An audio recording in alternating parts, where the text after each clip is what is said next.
இன்று மாற்றத்தின் நாள். மாற்றம் உண்டு.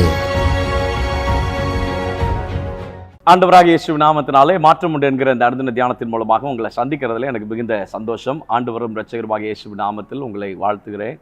சுகமாக இருப்பேன் என்று விசுவாசிக்கிறேன். கர்த்தர் உங்களோடு கூட இருந்து நடத்தி வருகிற எல்லா பாதைகளுக்காக ஆண்டவருக்கு ஸ்தோத்திரம் உண்டாவதாக. தொடர்ந்து தேவனுடைய கரமும் தேவனுடைய பிரசனமும் தேவனுடைய ஆளுகையும் உங்கள் ஒவ்வொருவரையும் நிச்சயமாக அற்புதமாக ஆச்சரியமாக வழிநடத்தட்டும் என்று இயேசுவின் நாமத்தினாலே உங்களுக்காக நான் ஜெபிக்கிறேன். The book of Jeremiah, chapter number 1, verse number 12, எரேமியா தீர்க்கதரிசன புத்தகம் முதல் அதிகாரம் 12வது வசனம். அப்பொழுது கர்த்தர், நீ கண்டது சரியே, என் வார்த்தையை தீவிரமாய் நிறைவேற்றுவேன் என்றார். Then the Lord said to me, you have seen well, for I am watching over my word to perform it. என் வார்த்தையை நான் உன் வாழ்க்கையில் தீவிரப்படுத்துவேன். I'll hasten my word ன்னு எழுதுறதா KJVல. I'll hasten my word. நான் என் வார்த்தையை தீவிரப்படுத்துவேன். கர்த்தர் இந்த மாதத்தில் உங்கள் வாழ்க்கையிலே செய்ய விரும்புகிற காரியங்களை கர்த்தர் தீவிரப்படுத்துவாராக, துரிதப்படுத்துவாராக. சில விஷயங்கள் டிலே ஆகி போயிட்டே இருக்குது என்று யோசித்து கொண்டிருக்கலாம். கர்த்தர் அப்படிப்பட்ட காரியங்கள் எல்லாவற்றையும் இந்த மாதத்தில் கர்த்தர் தீவிரப்படுத்தட்டும் என்று இயேசுவின் நாமத்தினாலே உங்களுக்காக நான் ஜெபம் பண்ணுகிறேன். 430 வருஷம் முடிந்த அன்றைய தினமே முடிஞ்சது. இட் இஸ் ஓவர் என்று சொல்லி தேவன் அவர் வாக்கு பண்ணின தேசத்திற்கு தம்முடைய பிள்ளைகளை அழைத்து கொண்டு வருவதற்கு தேவன் அங்கே தீவிரப்படுத்தினார். யாரை தீவிரப்படுத்தினார்? எகிப்திய ஜனங்களை கர்த்தர் தீவிரப்படுத்தினார்.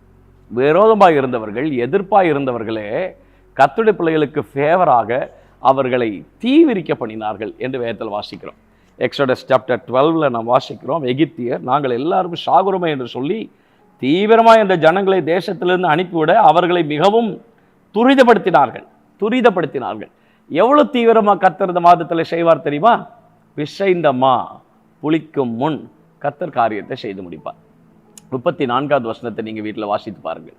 பிசைந்தமா புளிக்கும் முன் கர்த்தர் தம்முடைய காரியத்தை கர்த்தர் தீவிரப்படுத்துவார். அவ்வளோ ஃபாஸ்ட்டாக இந்த மாதத்தில் தேவன் செய்ய விரும்புகிற காரியங்கள் அவைகள் தீவிரப்படும், துரிதப்படும்.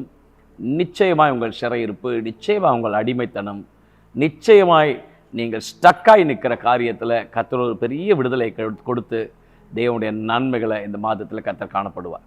பல வருஷங்களாக, பல மாதங்களாக, ரொம்ப நாளாக சில விஷயங்களில் எந்த மாற்றமும் இல்லாதபடிக்கு அவைகள் ஸ்டக்காகி போயிருந்தது போன்ற ஒரு சூழ்நிலை கர்த்தர் இந்த மாதத்தில் கர்த்தர் அந்த தடைகள் எல்லாம் உடைத்து கர்த்தர் தம்முடைய வல்லமையை, தம்முடைய வார்த்தையை, தம்முடைய மகத்துவத்தை கர்த்தர் தீவிரமாக உங்கள் வாழ்க்கையில் கர்த்தர் செய்து முடிப்பார். பரிசுத்த ஆவியானவர் இந்த நாளிலே கேட்டுக்கொண்டிருக்கிற உங்கள் ஒவ்வொருவருக்கும் இந்த வார்த்தையை ஒரு ப்ராஃபட்டிக்கலான வேர்டாக கர்த்தர் கொடுக்க விரும்புகிறார். பிசைந்தமா புளிக்கும் முன் உங்கள் வாழ்க்கையில் ஒரு அற்புதம் நடக்கும். உங்கள் ஜீவியத்தில் ஒரு அற்புதம் நடக்கும். உங்கள் ஊழியத்தில், உங்கள் வேலையில், உங்கள் குடும்பத்தில் பிசைந்தமா புளிக்கும் முன் ஒரு அற்புதத்தை நீங்கள் காண்பீர்கள். நிச்சயம் காண்பீர்கள், நிச்சயம் காண்பீர்கள், நிச்சயம் காண்பீர்கள்.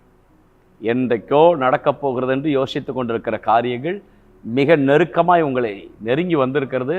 கர்த்தர் தம்முடைய காரியத்தை தீவிரப்படுத்தி, துரிதப்படுத்தி தம்முடைய வல்லமை உங்கள் வாழ்க்கையில் நிறைவாய் காண்பிப்பதற்கு அவர் உண்மையுள்ள தேவனாக இன்றைக்கு தம்மை உங்களுக்கு வெளிப்படுத்துவாராக.